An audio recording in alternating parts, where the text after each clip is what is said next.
con algunos ya nos encontramos en la primera clase junto a Estela Caloni, y hoy contamos con la presencia del doctor Atilio Borón, que para nosotros es un honor y una gratificación, porque sabemos que nos va a brindar su enorme caudal teórico y también de su praxis cotidiana como intelectual orgánico.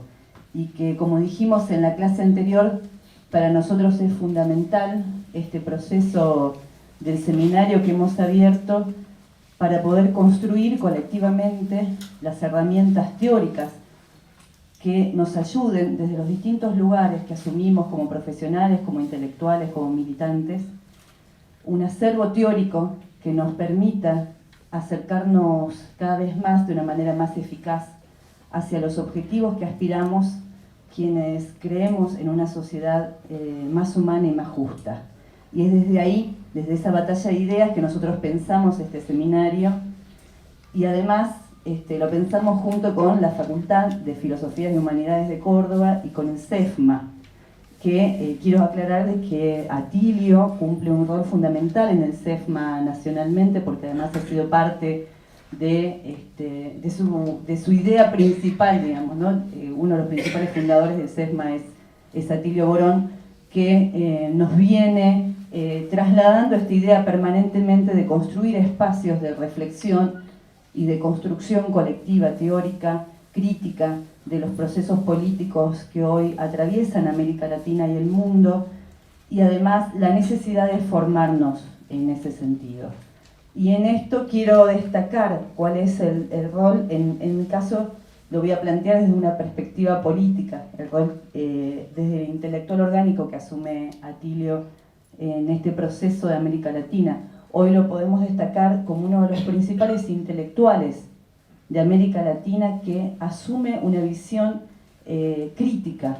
Y una visión crítica significa un compromiso profundo con ese proceso, pero al mismo tiempo ese compromiso profundo también da cuenta de aquellos aspectos de las contradicciones que nosotros tenemos que avanzar y resolver para que el proceso de liberación y el proceso de socialismo sea realmente la luz que nos espera. Y muchas veces tendemos a llevarnos por las buenas de los vientos de cambio, y la verdad que nos olvidamos de tener una mirada crítica, constructiva, dialéctica, que nos permita precisar mucho más y ser más eficaces en los objetivos y en ese caminar y en ese andar que asumimos los pueblos de América. Y en esto el rol de Atilio es un rol fundamental y, como les decía, es uno de los principales impulsores de este pensamiento crítico comprometido con el proceso de América Latina y de nuestro país también.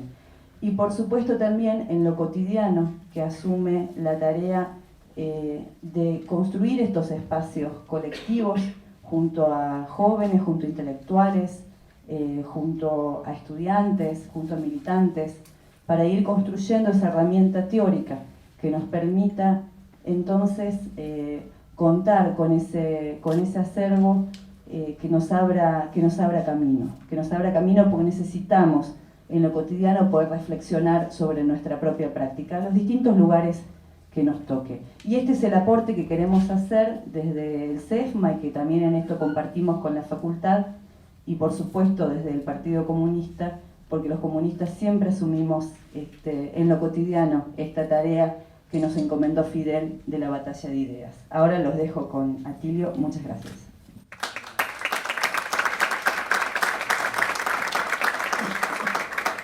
Bueno, buenas tardes a todos, a todas, muchas gracias. Disculpen el tono medio quebrado de la voz, pero estoy al borde de la disfonía absoluta, así que espero aguantar hasta el final de la charla, porque ando con catarro mal curado. Pero bueno, vamos a hacer lo mejor posible. Bueno, yo voy a compartir con ustedes algunas ideas en torno a la experiencia del socialismo, lo que fue el socialismo del siglo XX, lo que puede ser el socialismo del siglo XXI, lo que puede ser el futuro postcapitalista del mundo, ¿no es cierto? Creo que es importante por lo menos ponérnoslo como un temita para pensar. La idea de la historicidad del capitalismo, la idea de que estamos ante un sistema que está dando evidente muestra de un agotamiento. Y con esto no quiero decir que se agote mañana y que termina, digamos, rápidamente su periplo histórico el capitalismo, pero claramente estamos pasando un momento muy especial. La crisis actual del capitalismo no es una crisis más, no es como la del pasado, no es como la del 29 que se dice, no es como la crisis de 1873, esta es muchísimo más grave, muchísimo más grave. Y lo es porque, por ejemplo, ustedes pueden repetir, acá creo que hay varios historiadores, ¿no es cierto?, en la sala, gente que estudia historia, ustedes revisan la historia de la gran crisis de 1929, la Gran Depresión, y difícilmente encuentran la palabra petróleo, por ejemplo, ahí, o la palabra agua. ¿Por qué? Porque se suponía que petróleo y agua eran bienes de disponibilidad infinita, y eso ya no es más cierto, ¿verdad? Uno de los problemas que tiene la crisis actual, que se combina con una carrera desenfrenada para producir un cambio en la matriz energética del capitalismo, que creó una sociedad basada en la utilización intensiva del petróleo, y el petróleo se está acabando. Entonces, esta crisis actual no es una crisis cualquiera, una crisis donde tienen que resolver un problema financiero gravísimo, un problema económico gravísimo, que tiene que ver, digamos, con el desplazamiento del centro de gravedad de la economía mundial del Atlántico Norte a Asia-Pacífico, una disminución del poderío global de los Estados Unidos, que había sido el eje del sistema internacional desde 1945 hasta hoy, ¿verdad? Una financiarización desorbitada de la economía, que hace que en este momento la circulación financiera mundial equivalga a muchas veces el Producto Bruto Mundial. Se calcula más de 20, 25 veces. El dinero que circula hoy en derivativos. ¿Qué es un derivativo? Bueno, ¿cuánto va a valer la soja de Córdoba en enero del 2016? Y ahí empieza el casino financiero mundial. La compro a tanto, la vendo a tanto. Bueno, esas operaciones especulativas hoy equivalen a más de 20 veces el Producto Bruto Mundial, con lo cual se desquicia por completo la vida económica. Y aparte está el temita del petróleo, que se les acaba, y hay que correr, porque los técnicos, los tecnólogos en Estados Unidos sobre todo, pero también en Europa, calculan que el cambio en la matriz energética no se producirá en menos de 40 o 50 años. Y resulta que por ahí el petróleo se acaba antes. Entonces, de repente, el conflicto que puede haber para apoderarse del petróleo que quede, mientras queda, es un conflicto muy serio. Y esto lo vemos hoy en Siria. ¿Por qué todo este rollo con Siria? Digo, va a ser al-Assad, ya lo conocían hace 40 años lo que era ese régimen. Pero bueno, se exacerba la cuestión del petróleo. Yo publico hoy una notita, si quieren, una nota bastante larga, en realidad no es una notita, en mi blog, atilioborón.com.ar. Ahí explico todo esto para no hablarles, pero ahí, por ejemplo, hay un dato muy significativo que surge de una pequeña investigación que yo estuve haciendo, en donde resulta que una de las cosas que se juega en Siria son dos megaproyectos de oleoductos y gasoductos, uno favorecido por Irán, Rusia y China, y otro favorecido por Qatar, Turquía, Israel y Estados Unidos. O sea, ahí el tema no es tanto que tiraron la bomba química o el gas sarín, tiene que ver con cosas mucho más prosaicas relacionadas con este tema, el futuro del petróleo y el futuro del agua. El futuro del agua. Hay un dato que nunca se plantea, pero que yo lo levanto hoy, lo subrayo convenientemente.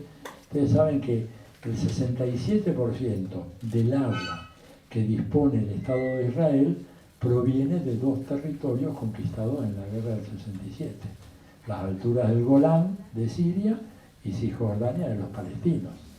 Entonces, ahí la crisis no es solo la crisis capitalista, económico, financiera, comercial, es crisis que tiene que ver con un modelo civilizatorio basado en el petróleo y la crisis derivada del tema del agotamiento del agua, que es un tema de una gravedad enorme. En Estados Unidos, el sudoeste, ustedes recuerdan, ahí hay había un gran río que era el río Colorado, ¿verdad? Que desaguaba en el Pacífico. Bueno, pues ya no llega hasta el Pacífico, se transforma en un arroyito que desaparece en la zona semidesértica del sudeste de Estados Unidos. Estados Unidos se está quedando sin agua en esa región y están pensando de dónde van a sacar el agua. Una alternativa es el acuífero de Chiapas, en el sudeste mexicano. Otra alternativa es traerlo de Alaska, pero ahí hay problemas de factibilidad muy, muy serios. Entonces, cuando yo digo pensemos en el postcapitalismo, no es una exhortación basada en una especie de fiebre ideológica comunista o postcapitalista, sino porque evidentemente el sistema está llegando a límites ecológicos. El proceso de destrucción del medio ambiente es fenomenal.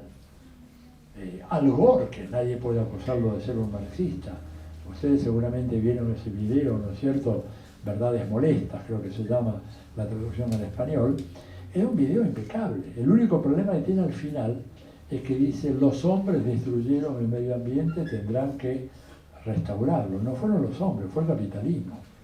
Es el sistema capitalista el que lleva a la destrucción del medio ambiente, producto de la búsqueda desaforada de ganancias que está haciendo reventar toda la cordillera de los Andes, desde Colombia hasta Tierra del Fuego. Tenemos un problema enorme. Y esto es lo que algunos teóricos marxistas muy importantes, ¿no es cierto?, como entre ellos James O'Connor, que fue uno de los primeros, pero también Michel Lowy, Joan Martínez Alier, etc., plantean como la segunda contradicción del capitalismo. Una contradicción que es más irresoluble que la primera. La primera es la clásica, capital, trabajo, asalariado, ¿verdad? En donde los mecanismos ideológicos, los mecanismos de la hegemonía señalados por Gramsci, fueron capaces de atenuar esa contradicción, fueron capaces de hacer que esa contradicción capital, trabajo, asalariado no terminara explotando en una revolución en Occidente, en una revolución en el capitalismo avanzado. El capitalismo se las ingenió, Gramsci fue el primero que observó esto muy, muy bien, para elaborar un sistema de representaciones mentales, de voluntad colectiva, de conciencia, que impidieran el estallido de esa contradicción, ¿verdad? Y todavía hoy esos mecanismos son eficaces. Recién ahora, con la última crisis, comienzan los indignados en España, en Europa, o el movimiento Ocupen Wall Street en los Estados Unidos, decir que el problema es el capitalismo. Recién ahora. Durante 150 años el problema era otro, eran las malas relaciones obrero-patronales, o la baja productividad, o el carácter mezquino del empresario. Ahora comienzan a pensar en términos sistémicos. Es un enorme salto en la conciencia de nuestros compañeros en Europa y en Estados Unidos, que se dan cuenta que el problema es el capitalismo. Pero bueno, el capitalismo supo, a través de sus mecanismos de hegemonía, lograr amortiguar el impacto de esa contradicción. Pudo engañar a la gente, decirle, Marx ya lo había notado, que no hay explotación, te pago el salario justo, el que necesitas, la plusvalía es otro tema, ¿verdad? Pero así como se engaña a los trabajadores, no se puede engañar a la naturaleza, no se puede engañar al río, no se puede engañar al aire. Es decir, una vez que el aire está contaminado, una vez que los ríos están contaminados con mercurio, con plomo, con todos los materiales pesados, la contradicción entre acumulación de capital y sustentabilidad ecológica es insoluble. No se la puede engañar a la madre naturaleza. Desaparece la fauna, desaparece la flora, ¿no es cierto? Tenemos cambios climáticos brutales. Si alguien le hubiera dicho a usted hace 20 años que en el verano del hemisferio norte, ¿no es cierto? O sea, nuestro invierno, el verano de allá. Iba a haber huracanes que llegarían hasta el sur de la isla de Manhattan. Hubieran dicho una locura, los huracanes son del Caribe. Como máximo llegaban hasta Carolina del Sur. Y ahora le llegan hasta la puntita de Manhattan, la punta sur, donde está Wall Street. Pegó más fuerte del otro lado del río, en New Jersey. Huracanes en New Jersey. ¿Qué es esto? Bueno, cambio climático. Y el cambio climático producido por la hiperexplotación de la naturaleza que ha hecho el capitalismo y que sigue haciendo.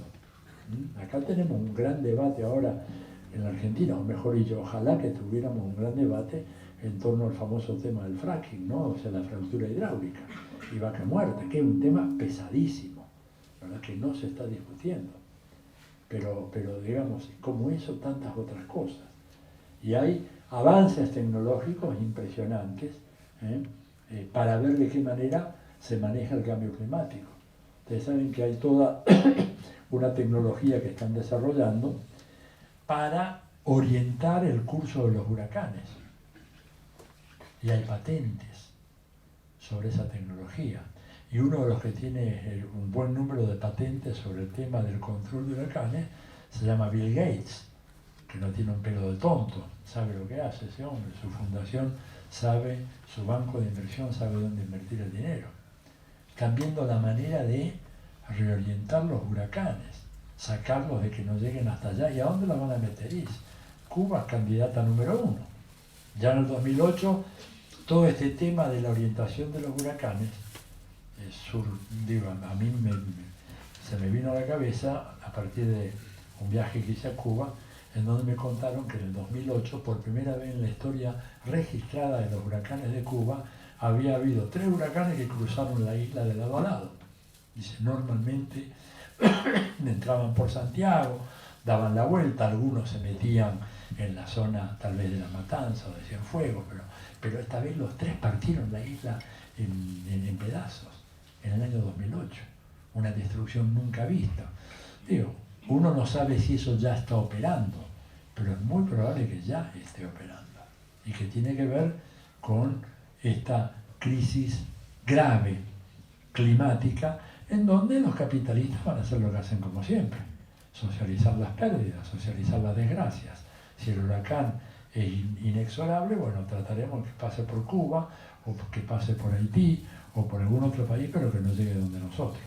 O sea que pensar esa crisis me parece que es muy importante para nosotros estar abiertos a la idea de que, bueno, una nueva sociedad es necesaria y es, yo diría, imprescindible en el futuro. Y que la manera de que esa nueva sociedad llegue pasa por los canales acostumbrados, pasa por un trabajo de concientización, ¿no es cierto? O sea, un trabajo de formación ideológica que nos permita entender lo que es el capitalismo hoy, pasa por el esfuerzo de organización, porque si no hay organización, ¿verdad? Si hay algo que ha hecho el capitalismo en los últimos 30 años, desde la recomposición neoliberal, ha sido fortalecer la capacidad de organización de la gran burguesía a nivel internacional. Eso que Fidel llama la burguesía imperial, más organizada que nunca, como nunca antes. Se juntan permanentemente, tienen grupos de estudio. El Bilderberg es uno de ellos, y después tienen el foro ampliado de Davos todos los años, y lo que hacen ahí es someter estudios, tener propuestas. Nosotros lo que hacemos en el foro de Porto Alegre es celebrar la diversidad, la pluralidad y las identidades múltiples, lo cual está muy bien, pero no hemos logrado hacer algo que es darnos una organización permanente. Ahí hubo alguna gente que en el foro quisimos que se transformara el foro en una organización internacional para de alguna manera coordinar, no para imponer, pero coordinar las luchas que en el campo internacional se daban contra el capitalismo, y fuimos derrotados.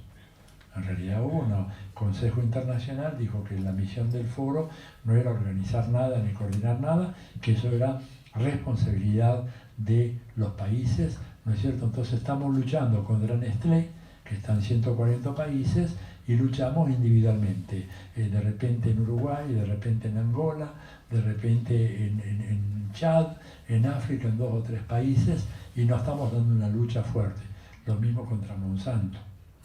Monsanto es una empresa a escala global, organizada para actuar a nivel planetario, y la resistencia a Monsanto se hace a partir de protestas individuales, nacionales, regionales y acotadas.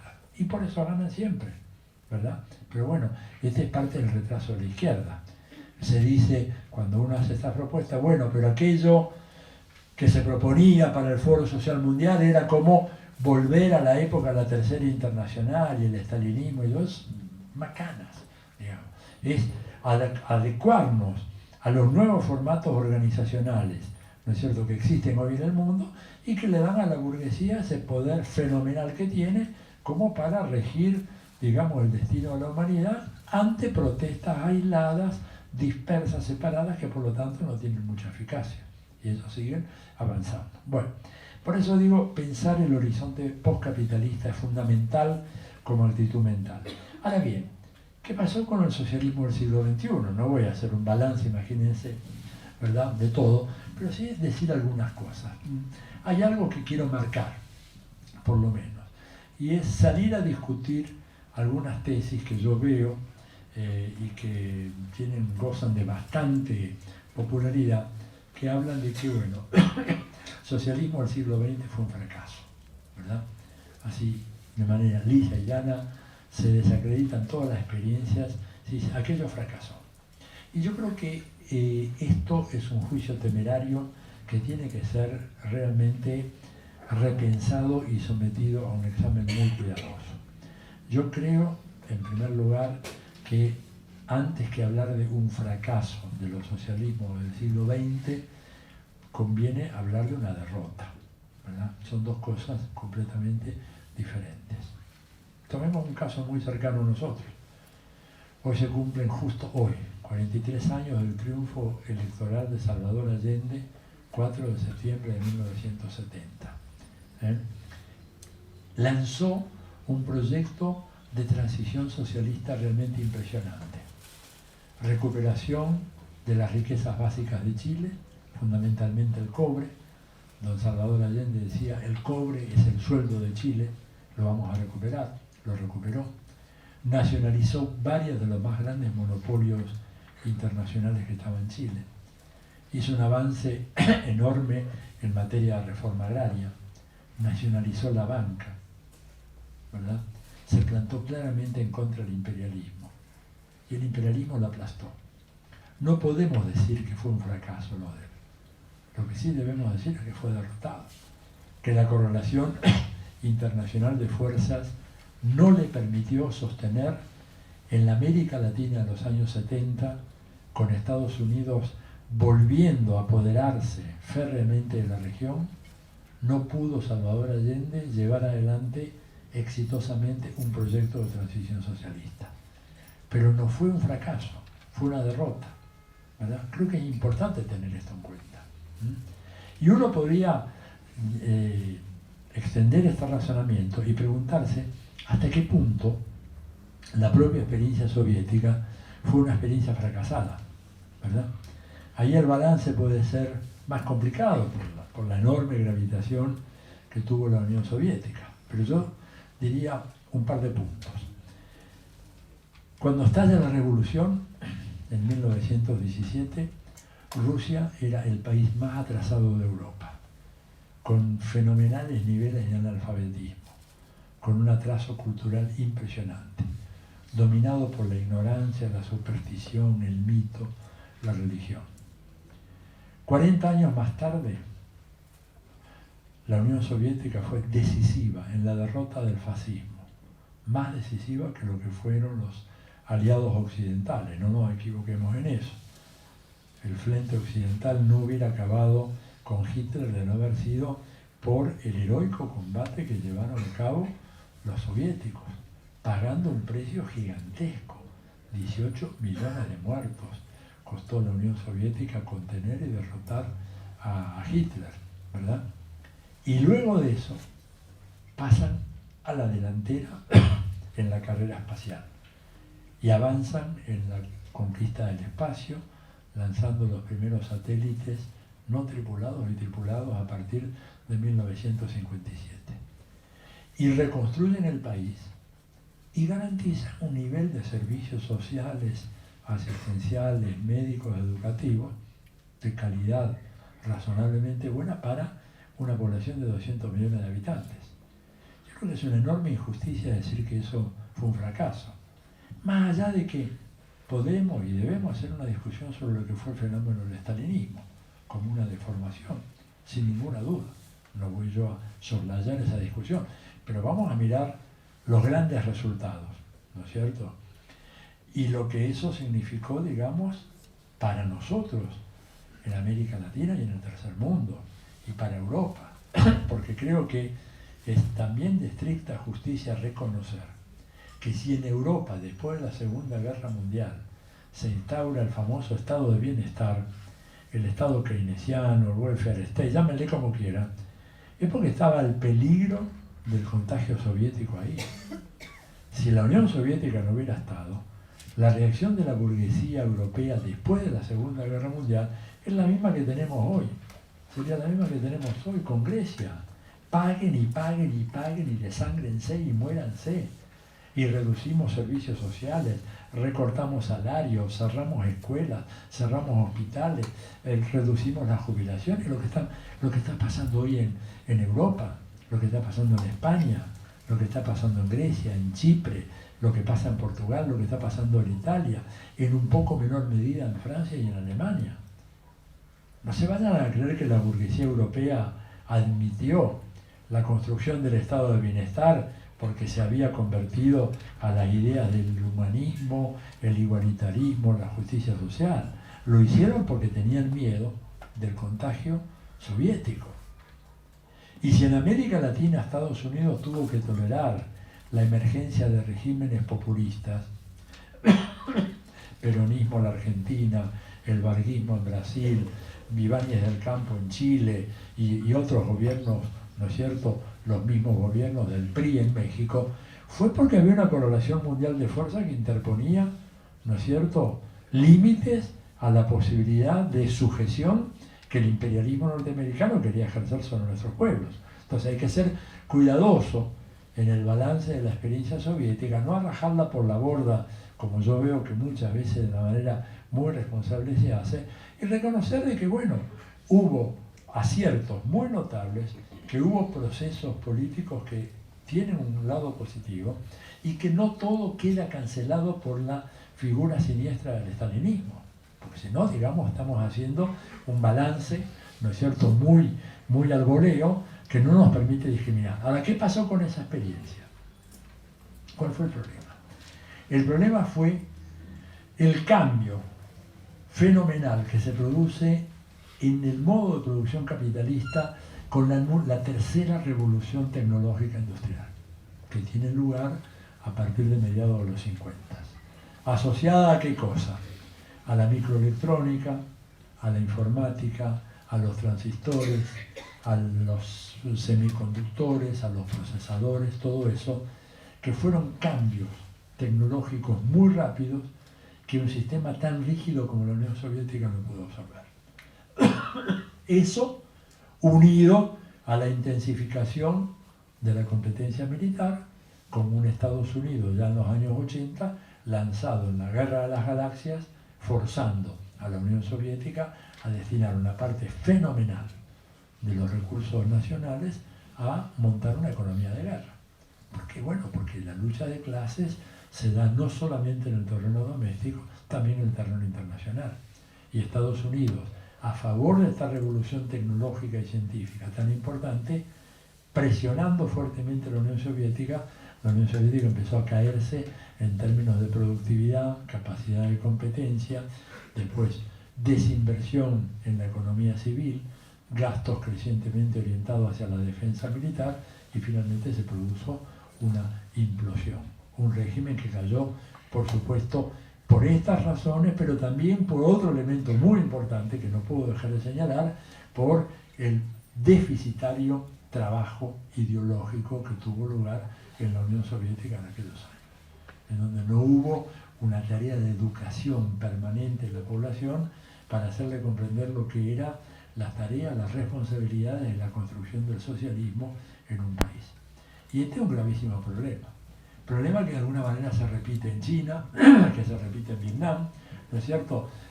Y que habla un poco de un cierto talón de Aquiles de las experiencias socialistas cuando no van acompañadas los procesos de socialización económica con eso que el Che llamaba la creación del hombre nuevo.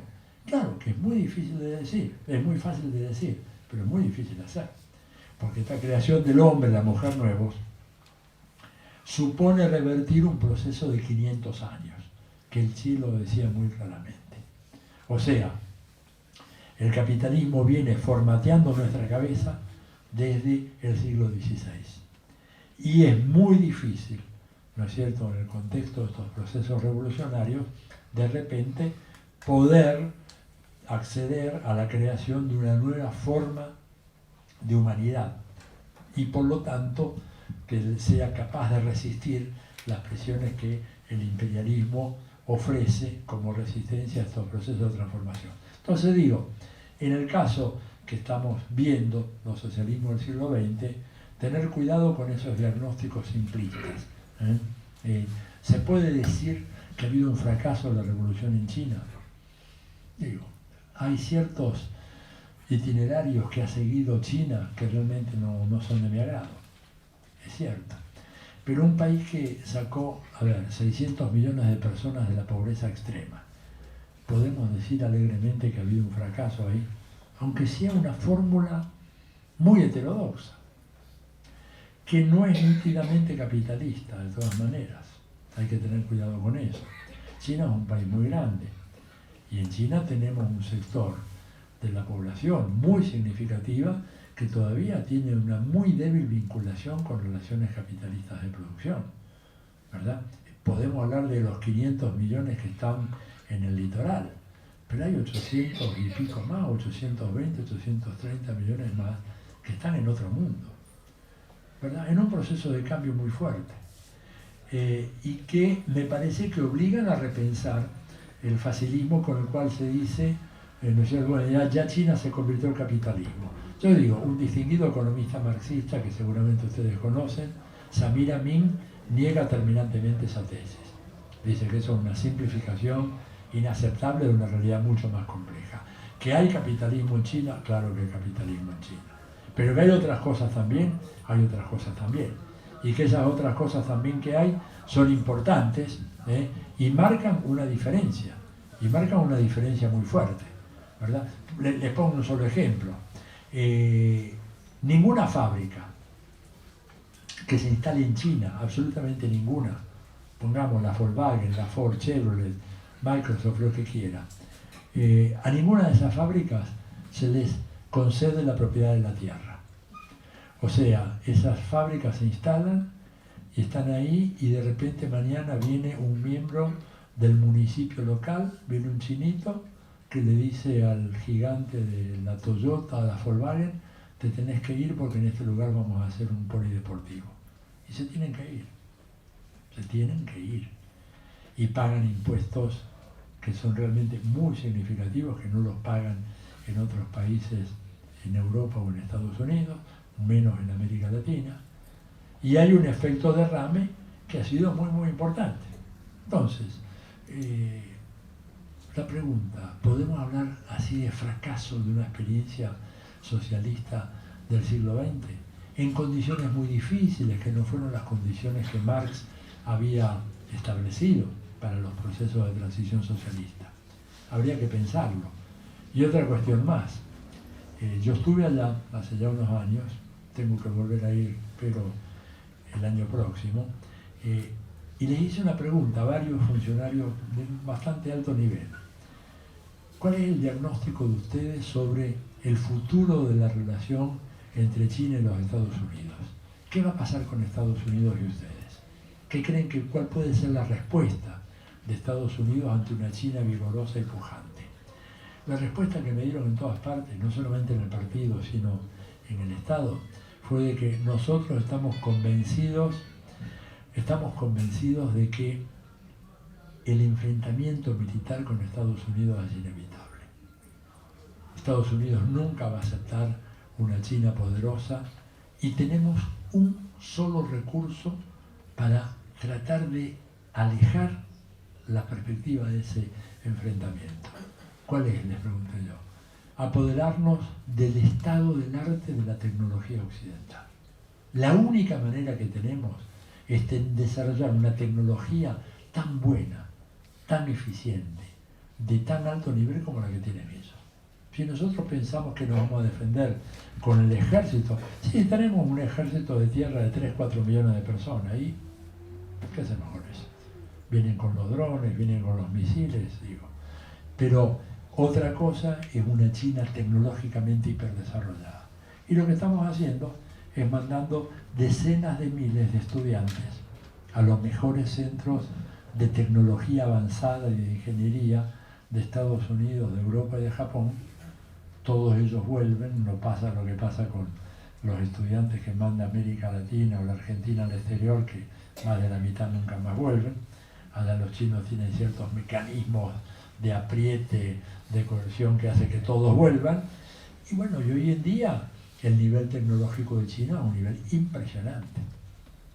La gran sorpresa que se llevaron los Estados Unidos hace poco fue la botadura de un super portaaviones chino que, a diferencia de los portaaviones de última generación de Estados Unidos, no tiene una sino 2 pistas de aterrizaje simultáneas. Eso causó conmoción. Los americanos no lo podían creer, ¿verdad? ¿Cómo fue que hicieron? ¿Cómo es posible eso? Y los chinos lo hicieron. Bueno, llevan 30 años apoderándose de la tecnología de Occidente. Entonces, podemos culparlos. Yo digo a veces, veo compañeros que entusiasmados por la conquista de un centro de estudiantes, etcétera, fulminan a la China diciendo que ya ha caído en el capitalismo y ellos no. Digo, hay que ser mucho más cuidadosos, mucho más prudentes, mucho más humildes, y reconocer de que China está jugando un papel estabilizador muy importante hoy en la economía mundial y en la política mundial.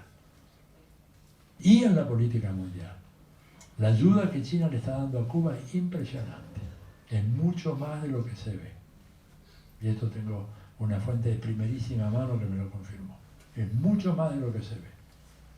Los chinos son muy cautelosos y son muy hábiles y no son nada aparatosos, hacen las cosas por debajito de la mesa y lo hacen muy bien. Entonces, digo, evidentemente no es la revolución socialista que tal vez hubiéramos soñado. Pero de ahí hablar un fracaso, digo, yo creo que hay muchos matices, ¿no es cierto? Lo mismo los compañeros vietnamitas. Un país destruido por la guerra, 4 millones de muertos, el territorio devastado. Y hoy en día, digamos, una economía vibrante. Tuvieron que traer capitales extranjeros, bueno, ¿qué iban a hacer? ¿Quién les iba a poner la fábrica? Necesitaban motocicletas para moverse. Ahora necesitan unos autitos. ¿Quién los hace? ¿De dónde los sacan? Digo, tenemos que tener ese gesto de apertura, de entender de que estos procesos son muy difíciles y que la presión del capitalismo es brutal y del imperialismo es brutal y que muchas veces tal vez el camino hacia el socialismo no es la ruta más corta, sino que es la ruta más larga. Una desgracia. A mí me hubiera gustado que no fuera así, ¿verdad? Pero bueno, resultó que el capitalismo se pudo recomponer, que pudo absorber las grandes revoluciones sociales del siglo XX, que se bancó la revolución rusa, la revolución china, la revolución vietnamita, la cubana, ¿no es cierto? Y entonces, bueno, tal vez tener un poco la actitud diferente en relación a la evaluación de estos procesos. Dicho esto, el socialismo del siglo XXI, claro, tiene que aprender de aquellas experiencias. No puede ser lo mismo. No puede ser lo mismo, ¿verdad? Porque el tiempo no pasa en vano. Pero hubo varias cosas significativas que quiero marcar. En primer lugar, no sé si ustedes se recordarán, se había dejado de hablar del socialismo a partir de la implosión de la Unión Soviética. Durante todos los 90 no se habló más de socialismo. ¿Hasta cuándo? hasta el 2004-2005, ¿verdad? Fidel seguía hablando de socialismo, pero ya Cuba había perdido la gravitación internacional que sabía tener en el marco de la gran contrarrevolución neoliberal de los años 80 y 90, ¿verdad? Que habían dejado a la isla muy mal. Además, la implosión de la Unión Soviética produjo, digamos, un efecto demoledor sobre la economía y la política cubana. O sea que Cuba tenía la voz casi como la que tengo yo en este momento, ¿verdad? No llegaba. Pero ahí apareció Chávez. Una de las más extraordinarias contribuciones de Chávez es que reinstala el socialismo como horizonte de nuestra época. Tuvo una enorme sabiduría y sagacidad para en el año 2004-2005 decir de que el capitalismo ya no era alternativa, que no era solución, y que la solución era un nuevo socialismo, llamémosle socialismo bolivariano, neosocialismo, socialismo del Sumaca Usay, como el de los pueblos originarios del mundo andino, pero que era otra cosa. Él reinstala el tema del socialismo no solamente en América Latina, lo reinstala en el plano internacional. Y eso me parece a mí que es un logro de una extraordinaria importancia. Junto con eso, ¿verdad?, se reinstala también otras cosas. Por ejemplo, la idea de que el socialismo del siglo XXI no puede ser concebido como un mero estatismo, que fue un poco lo que pasó, ¿no es cierto?, en la experiencia socialista del siglo XX. ¿Y eso por qué? Bueno, porque las condiciones históricas de la época, ¿no es cierto?, y fundamentalmente las que se precipitaron en torno a la Revolución Rusa, hicieron inevitable que la construcción del socialismo pasara por el enorme fortalecimiento del aparato estatal y la estatización completa de la vida económica. Ahora, esto es lo que Rosa Luxemburgo observaba, diciendo que no había que hacer de necesidad virtud. Aquello fue una necesidad inevitable, como lo fue también para los cubanos. Los cubanos en la primera fase de la revolución no tenían una economía totalmente estatizada, pero luego, con el bloqueo, con el hostigamiento, con el aislamiento, donde nuestros gobiernos de América Latina, con la sola excepción de México, bloquearon a Cuba, Cuba tuvo que arrojarse a los brazos del Comecon, o sea, la Comunidad Económica de los Países de Europa Oriental y la Unión Soviética, que tenían un modelo económico basado en lo que había sido lo original de la Revolución Rusa, que era la estatización completa de la economía. Y los cubanos, para adaptarse a ese acuerdo económico, tuvieron que hacer lo mismo, de vuelta, necesidad, no virtud. Y ahora están dando marcha atrás en todo eso, están haciendo grandes cambios, ¿verdad? Pero aquellos cambios que produjeron en los años 70 y 80, cuando Cuba tiene que aferrarse al comercio con la Unión Soviética para sobrevivir, obligaron a la economía cubana a incurrir en una serie de prácticas y adoptar una serie de políticas que después resultaron ser sumamente contrarias en cuanto a su rendimiento. Por ejemplo, llegar no a la estatización de los grandes medios de producción, sino inclusive servicios, como por ejemplo lo que llaman allá la barbería o las peluquerías, ¿verdad? Cosa que existía en la Unión Soviética, existía en los países que luego formaron el Comecon y que los cubanos tuvieron que copiar, pero introduciendo un nivel de irracionalidad económica fenomenal. Imagínense ustedes que recién ahora se acaba el tema ese de las barberías o de las peluquerías como empresas del Estado. Imagínense lo que significaba. El mismo Raúl, en uno de los primeros discursos, planteó la irracionalidad de todo esto. A ver, a un peluquero de la provincia de Oriente, ¿no es cierto?, se le desgasta la tijera y tiene que hacer un pedido con un protocolo que vaya al ministerio respectivo en La Habana para que desde La Habana la burocracia consiga las tijeras y se las mande de vuelta para allá. Y a lo que yo decía, bueno, que yo nunca vi a lo largo de mi lectura del Capital que Marx dijera que había que estatizar, digamos, las peluquerías o las tiendas que preparaban los vestidos de novia, ¿no es cierto?, que también era una empresa estatal, ¿no es cierto? Bueno, ese estatismo evidentemente fue producto de una época, y el nuevo socialismo no puede tener nada que ver con eso. Por supuesto, tiene que tener capacidad para controlar los sectores clave de la economía, los grandes medios de producción, si no, no estamos hablando de socialismo.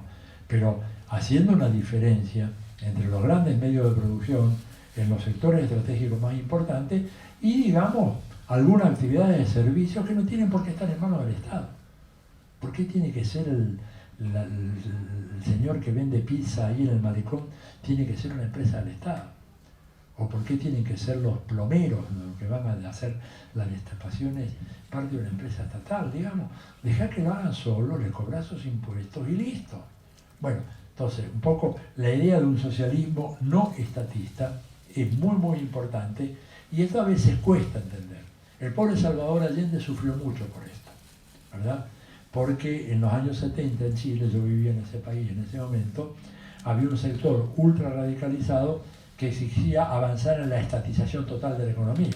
Y hubo un incidente que fue traumático, que el pobre Salvador Allende realmente estaba desesperado, que fue un grupo de compañeros, ¿no es cierto?, que ocupan una fábrica de escobas en Ñuñoa, un barrio de la baja clase media de Santiago, exigiendo la estatización de la fábrica de escobas. Y Salvador Allende diciendo, pero compañeros, ¿en dónde Marx dijo, o Lenin, o el Che Guevara, o Fidel, de que tenemos que hacernos cargo de una empresa así?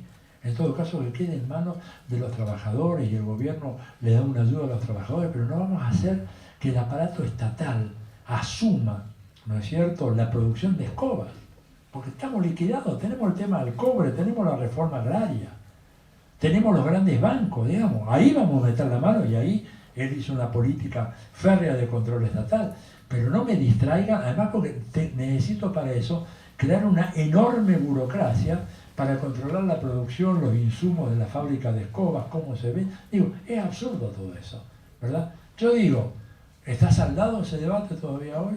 Yo no sé si en la Argentina tuviéramos un horizonte de posible transición socialista a corto plazo, que por lo menos hasta ahora no se divisa, pero si lo llegáramos a ver, no sé si no aparecerían sectores, digamos, que dijeran, bueno, hay que estatizar toda la vida económica.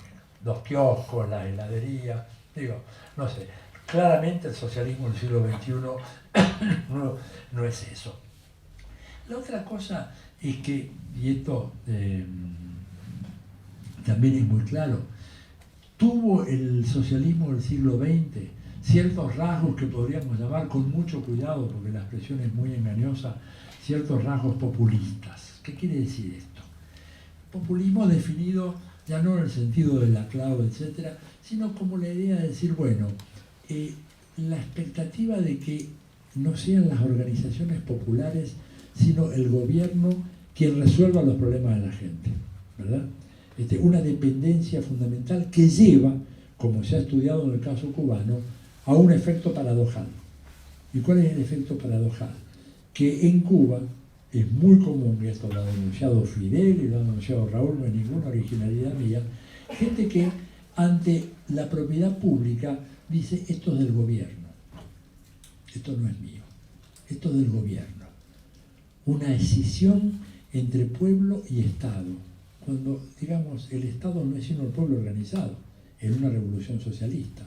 Pero esta tradición populista, que tiene que ver con dispensar muchas veces desde arriba, con una enorme, una fenomenal generosidad que tuvo la Revolución Cubana, ¿verdad?, que fue la revolución más igualitaria en la historia de la humanidad, en donde, por ejemplo, a todos se les pagaba por igual su salario, al que trabajaba bien, al que trabajaba mal, al que lo merecía, al que no lo merecía, al que faltaba siempre, al que no faltaba nunca.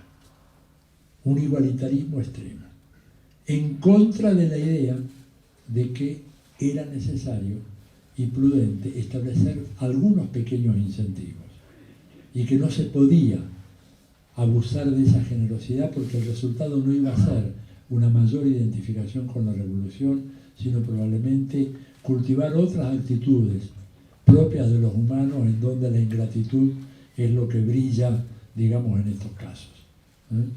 Y yo creo que en ese sentido eso es lo que algunos llaman, bueno, evitar que en el socialismo del siglo XXI aparezcan estilos populistas de esa naturaleza que hacen aparecer al Estado como el gran dispensador, a la gente como los pedigüeños, que quieren las cosas y que además no tienen noción o no tienen conciencia de que eso que tienen es de ellos y que no es del Estado. Esto, vuelvo a repetir, es un tema que Fidel ha venido insistiendo y ha venido diciendo que es uno de los grandes déficits culturales de la Revolución Cubana. No haber podido hacer carne esa idea de que lo público es nuestro, que lo público es nuestro, que lo público no es del Estado, que lo público no es del gobierno, que lo público es de la sociedad. Otra cuestión. Y finalmente, el otro tema que creo que el socialismo del siglo XXI tiene que plantear es la idea de que tiene que abstenerse de tratar de emular lo que es el productivismo y el economicismo de las economías capitalistas. O sea, tratar de salirse de eso que un gran autor como el húngaro István Mesaro llama el metabolismo del capital, la lógica del metabolismo del capital.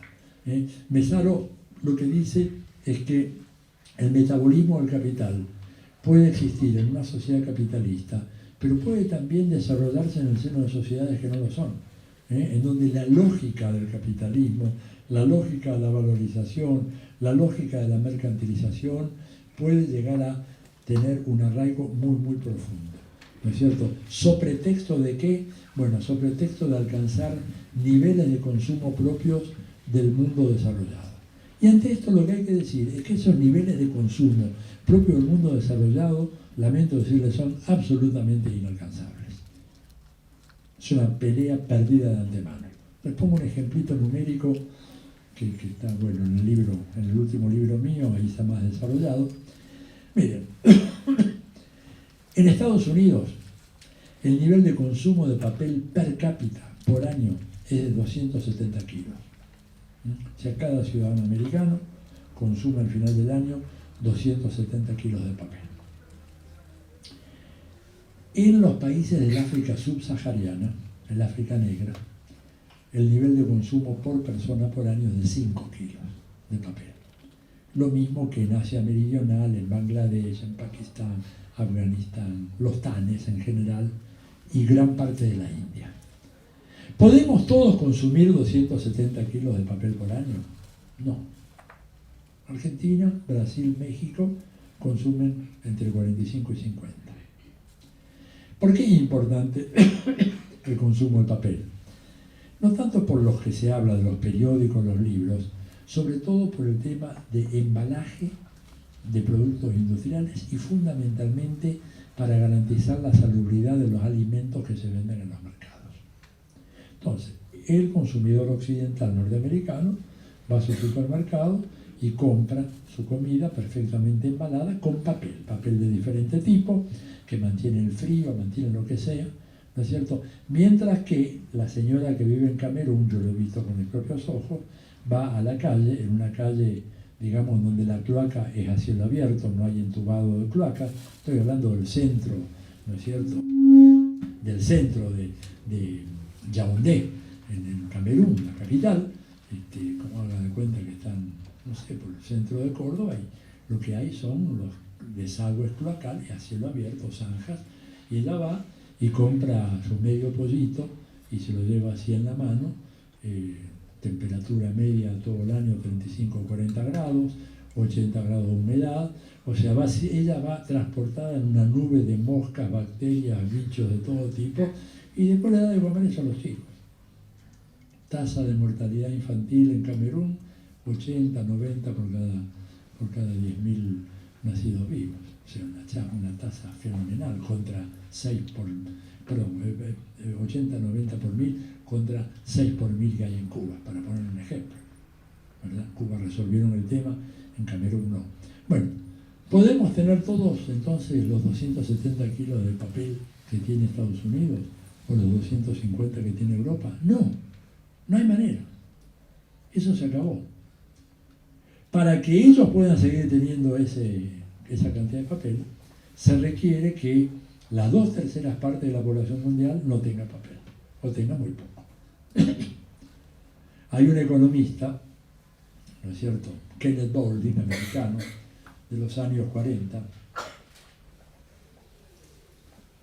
un brillante pensador, muy heterodoxo, el gringo era, y él decía, cuando yo escucho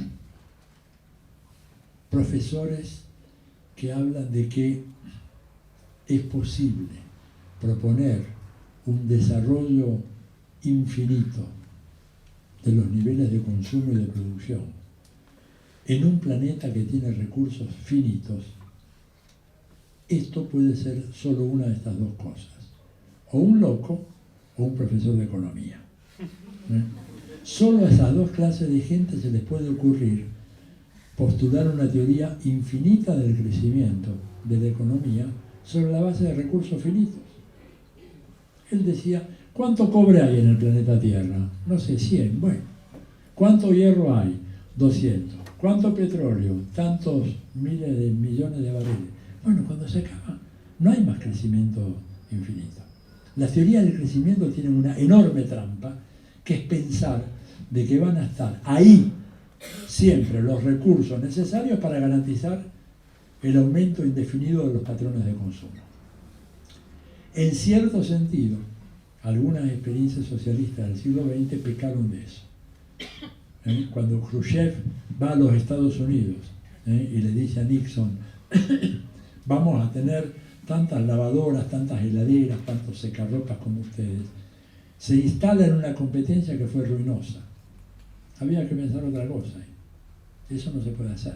Entonces, el socialismo del siglo XXI tiene que ser un socialismo que libre una feroz batalla en contra del consumismo, ¿verdad? Que es un dato muy importante.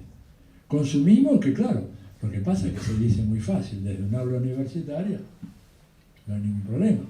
Pero toda la industria mundial de la publicidad está orientada a estimular el consumo irracional de todos nosotros. Nos obligan. Yo traté de salvar una computadora que no es tan vieja, una de mesa, ¿no es cierto? Me daba no sé qué, comprar una nueva, si había que... Bueno, mire, una catástrofe, pero una catástrofe porque no funciona nada, porque todos los software nuevos, todo lo que requiere el equipo, y mire que tengo un informático de primera, además un tipo con una mentalidad así como la mía, ¿no es cierto?, anticonsumista, socialista, duro, el tipo me dijo, mira, no hay manera, no, se paralizó la máquina, una máquina que tiene 3 años, obligado a tirarla a la basura. ¿Qué es lo que están haciendo ahora? La están tirando a los fondos de los mares. Estados Unidos tira cada año no sé qué, cuántas decenas de millones de computadoras que la están echando en los fosos más profundos del Pacífico. Pero eso hay material que es tóxico.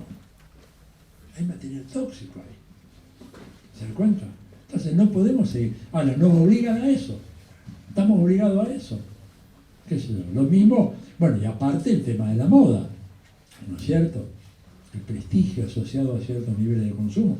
Por ejemplo, Chávez libró una batalla muy fuerte en contra de esta propensión tremenda que él encontraba, aún en militantes duros de los bolivarianos, a cambiar los teléfonos celulares cada 6 meses, por el nuevo modelito que tenía este gadget y que podría hacer qué sé yo, qué cosa. Es una irracionalidad absoluta. Pero eso, de alguna manera, estamos nosotros bombardeados por la publicidad que nos lleva a, bueno, a consumir. Entonces, ahí hay que dar una gran batalla ideológica. Por eso Fidel habla de la batalla de ideas y la trinchera de ideas de Martí y todo lo demás, porque de lo contrario un socialismo que entre en ese patrón y que suponga que el modelo es construir una sociedad como la americana, pero socialista, está condenado al fracaso y a una verdadera debacle, una debacle de enormes proporciones. Entonces, tenemos que realmente pensar con categorías completamente diferentes.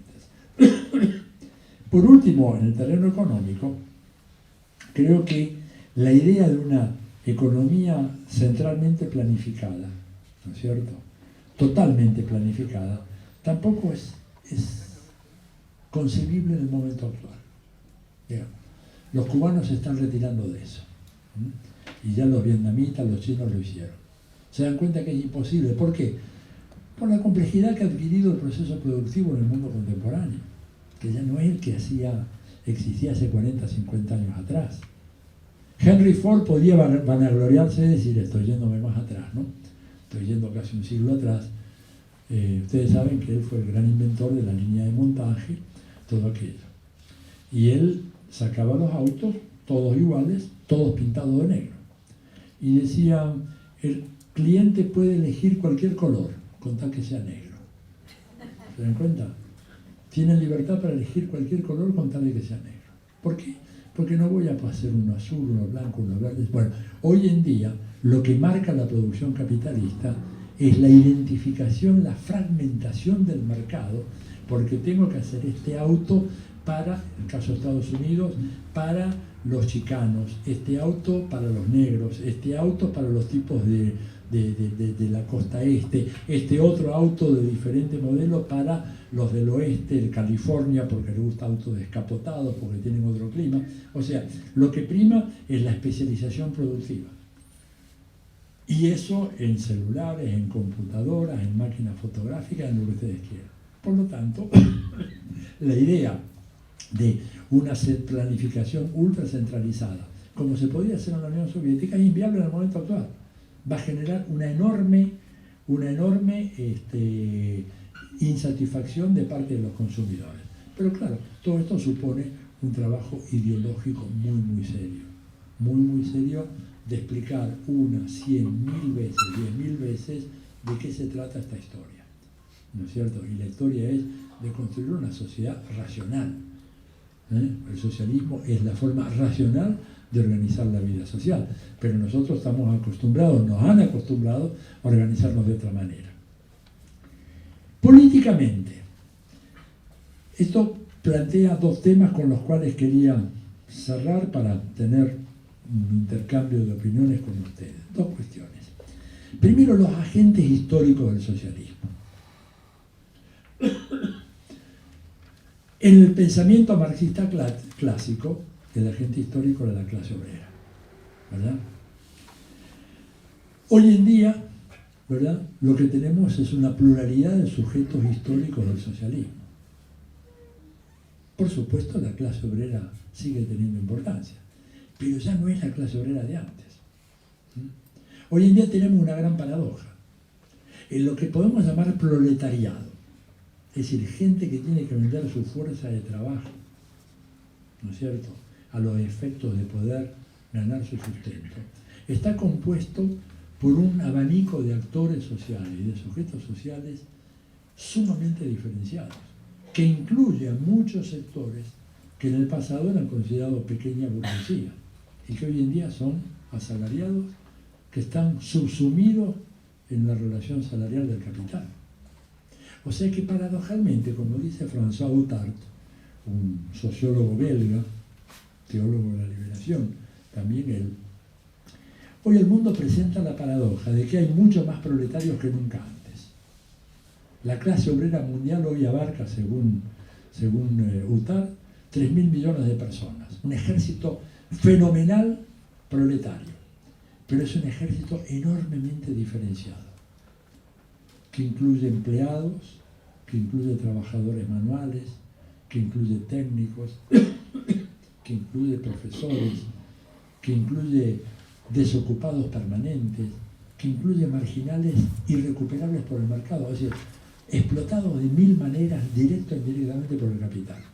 Y el tema es qué forma organizativa se le puede dar a un universo tan abigarrado, tan diferente, tan complejo, tan heterogéneo como ese. A mediados del siglo XIX, la forma era el sindicato. Y un poquito después el partido político, ¿verdad? Sindicato y partido eran las formas clásicas con las cuales se expresaba esa pequeña clase obrera, ese pequeño proletariado que convivía en un mar de no proletarios. Lenin usa mucho esta expresión, ¿no es cierto? Rusia, en la víspera de la revolución, hay un pequeño sector proletario en un mar no proletario de campesinos de pequeña burguesía. Bueno, hoy tenemos un mar de proletarios, de diferente tipo. Algunos que ganan buenas remuneraciones, otros que no, en diferentes trabajos, formales, informales. Digo, una diversidad fenomenal. ¿Cuál es la forma de organización? Por algo la crisis de la forma tradicional ha dado lugar a la emergencia, sobre todo en América Latina, a formas basadas en el territorio. Por la imposibilidad de buscar comunalidades organizativas en el plano de la vida meramente económica. Y entonces se fortalecen aparatos territoriales de organización. Y entran en crisis también los partidos políticos de la clase obrera. ¿Por qué? Bueno, porque el Estado burgués, a medida que se fue perfeccionando en sus mecanismos de dominación, logró neutralizar la capacidad reivindicativa revolucionaria de los partidos obreros, de los partidos comunistas, socialistas, los anarquistas, ¿verdad? El Estado burgués tuvo esa enorme capacidad de neutralización y entonces esto dio origen a la formación, o facilita la formación de nuevas formas de carácter organizativo, que se alejan de las formas tradicionales. Y estas formas tradicionales tienen que hacer un enorme esfuerzo de redefinición en este momento. Por ejemplo, una de las víctimas de este proceso que lanzó el Estado burgués fue la absoluta capitulación de la socialdemocracia europea. Fíjense, Hollande, François Hollande, ahora, levantando la mano para ser el primero en ayudar a Obama a bombardear Siria. Digamos, ¿qué pasó con el Partido Socialista francés, que era uno de los grandes partidos socialistas que había en el mundo? ¿No es cierto? ¿Y qué pasó con la involución de muchos partidos comunistas en Europa Occidental? Partido Comunista Italiano. O sea, hay una gran tarea, entonces, de refundación teórica, ideológica y doctrinaria en función de estas nuevas realidades, que supone elaborar discursos diferentes para captar a un público y a una agenda que no es la agenda clásica. Digo, si ustedes leen el Manifiesto Comunista, ¿qué van a notar ahí? Es un texto maravilloso, maravilloso. Pero, por ejemplo, el tema de la mujer está completamente ausente, completamente ausente.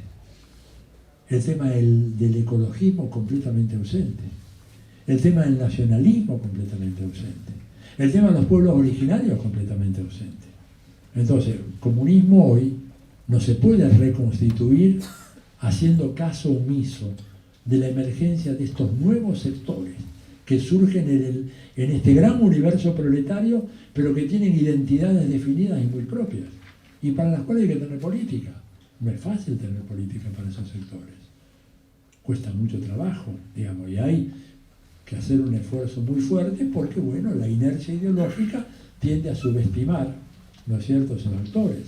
¿Cuál es el papel de la juventud tan importante? ¿No es cierto? Digamos, son todas nuevas expresiones políticas que apuntan a la emergencia de nuevos sujetos posibles de la construcción del socialismo. Pero ahí viene la pregunta de Fidel. Ojo con esto. Y la pregunta es, en cada caso, la obligación de las fuerzas políticas de izquierda, la obligación de los comunistas, es detectar con total precisión, como dice Fidel, con una precisión matemática, cuál es el nivel de conciencia posible que tiene en ese momento determinado ese sector social.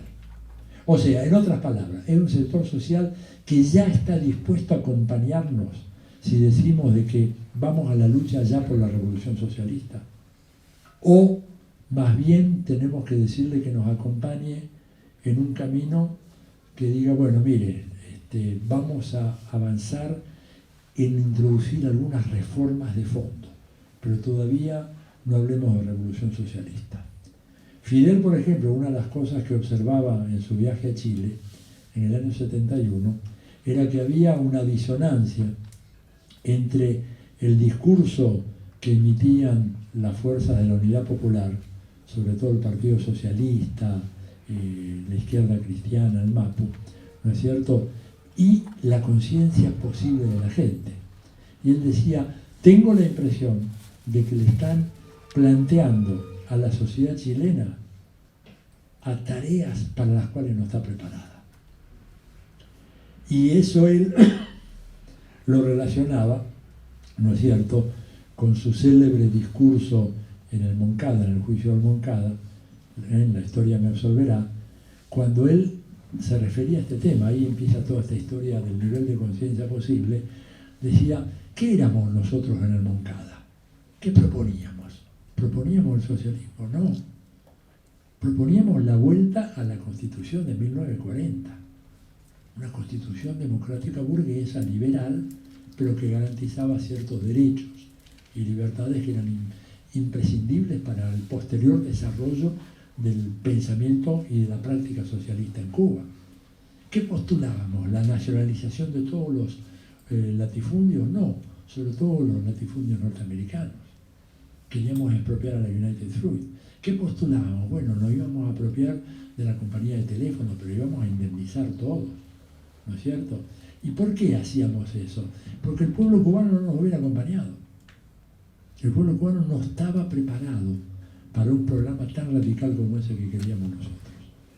Entonces, me parece que esa es una enseñanza muy valiosa para pensar nosotros, desde aquí y desde la coyuntura argentina, ¿qué es lo que podemos proponer? Que aparezca, porque lo que tenemos que proponer tiene que aparecer como algo posible. Si nosotros proponemos, mire, que los hombres vuelen, nadie nos va a escuchar. Si queremos volver al socialismo ya, por un decreto, socialismo no existe de esa manera. Todas las revoluciones socialistas comenzaron como procesos de reforma, no socialistas. Esto a veces causa perplejidad cuando lo digo, pero tomemos algunos casos históricos. ¿Cómo empieza la Revolución Rusa? ¿Cuál es la consigna? Pan, tierra y paz. ¿Y dónde está el socialismo ahí? Pan, tierra y paz. Era el nivel de conciencia posible del pueblo ruso en ese momento. ¿Qué iba a proponer Lenin? Socialización total de los medios de producción, acabar con el capitalismo, luchar contra la tasa de plusvalía. Digo, no entendían de qué estaba hablando. Se hablaba de pan, tierra y paz. ¿Cómo empieza la Revolución China? Lucha contra el ocupante japonés. La lucha de liberación nacional contra el ocupante japonés. Y ahí entra a jugar la maravillosa dialéctica de la historia. No nos olvidemos, por favor, el pensamiento dialéctico. La historia es dialéctica. Y entonces, pan, tierra y paz, en la dialéctica de la lucha de clases, se transforma en la revolución socialista. La lucha contra el ocupante japonés, con la dialéctica de la historia, se transforma en la revolución socialista en China, con Mao. La lucha de Ho Chi Minh contra el ocupante francés se transforma en la lucha por el socialismo, en la dialéctica de la lucha concreta. Pero comienza como una lucha contra el ocupante francés, una lucha de liberación nacional. Sin ningún proceso revolucionario comenzó, ¿no es cierto?, como un acto. La revolución no es un acto. La revolución es un proceso que se desenvuelve a lo largo del tiempo y que tiene un final incierto y que tiene ciclos de ascenso, de estabilización y de retroceso. García Linera, en un libro muy lindo que ha publicado hace poco, ¿no es cierto?, se llama Las 5 etapas de la revolución, creo que algo así, ¿verdad? Plantea justamente la marcha de la revolución boliviana y dice, tenemos una fase de ascenso, una fase de estabilización, retroceso, retomada del impulso, obvio, lo mismo en Ecuador. Entonces, tener un poco en cuenta eso como los instrumentos fundamentales para la construcción de una alternativa socialista en nuestros países de América Latina. Medir, como decía Fidel, con exactitud matemática el estado de conciencia de nuestra gente, el nivel de conciencia socialista posible, hasta dónde podemos ir y qué hacer para cultivar y desarrollar esa conciencia. Eso no lo van a hacer Clarín, La Nación, Morales Solá, BBC, la CNN. Es nuestra tarea, por eso la importancia del CEFMA. Por eso la importancia de fomentar el pensamiento crítico y de la formación teórica. Si no tenemos una buena formación teórica, no podemos tener una buena praxis revolucionaria, ni siquiera pensada en un proceso de larga duración. Entonces me parece a mí que esto es un dato realmente importante, yo diría casi distintivo de lo que podrían ser los socialismos del siglo XXI. Nuevos sujetos. ¿Quién hubiera dicho que los pueblos originarios de nuestra América se convertirían en el baluarte de procesos emancipatorios en un país como Bolivia, por ejemplo? ¿Quién hubiera dicho eso? Una forma de organización precolombina es la que sustenta un proceso de transformaciones como el que hoy está llevando a cabo el compañero Evo Morales en Bolivia. Fíjense la importancia de todo esto. Las sorpresas de la historia. No fueron los sindicatos, ni fueron los partidos políticos. ¿Por qué? Bueno, porque la formación social del capitalismo boliviano no daba lugar para la aparición de esa clase de entidades. Pero fueron estos movimientos, ¿no es cierto? Y en Ecuador una cosa más o menos parecida. Y en Bolivia y en Venezuela viene por el lado de un liderazgo excepcional y de una capacidad de convocar a las Fuerzas Armadas a llevar adelante un proceso de transformación, junto con un pueblo que carecía de experiencia organizativa. A diferencia de Venezuela, de Bolivia, o de Ecuador, o mismo de Argentina, en el caso de Venezuela no hay ni una experiencia dura de organización comunitaria precolombina, ni hay una experiencia dura de organización moderna al estilo sindical como hemos conocido, por ejemplo, la Argentina a partir del siglo XX. Por eso el papel fundamental de las Fuerzas Armadas y de Chávez como gran articulador de todo aquello, en un vacío organizacional impresionante, en donde ni las formas precolombinas ni las formas modernas europeas estaban presentes en Venezuela. De ahí las dificultades del proceso, ¿verdad? Entonces, me parece que estos son los grandes temas de la agenda de lo que debería ser un proceso inexorable de transformación social que tenemos que impulsar porque, como dijo Fidel, y con esto termino para tener tiempo de intercambiar algunas preguntas, lo que está en riesgo ahora es la propia extinción del género humano. Cuando Fidel lo dijo en 1992, en la cumbre de Río, cumbre de presidente, fue la gran cumbre de Río, la cumbre de la Tierra, la primera, y fue recibido, digamos, con sonrisas socarronas por personajillos como Menem, Fujimori y algunos otros por el estilo. Sin embargo, pocos años después, la más prestigiosa revista de ciencias biológicas de Gran Bretaña, se llama The Lancet, hizo un estudio y le preguntó a los más importantes biólogos británicos cuáles eran las chances de que la especie humana sobreviviera más allá del final del siglo XXI. Y el resultado fue escalofriante, no más del 50%. O sea que lo que Fidel había dicho, ¿no es cierto?, producto por supuesto de su lectura y sus reflexiones, pocos años después fue ratificado por esta encuesta de la más importante revista en ciencias biológicas de Inglaterra. Creo que vale la pena tomar nota de eso y por eso la importancia de atrevernos a pensar en el postcapitalismo como algo que necesitamos para la supervivencia de la especie. Bueno, dejo acá, así tenemos la posibilidad de escucharlos y ver si tenemos un intercambio de ideas. Muchas gracias.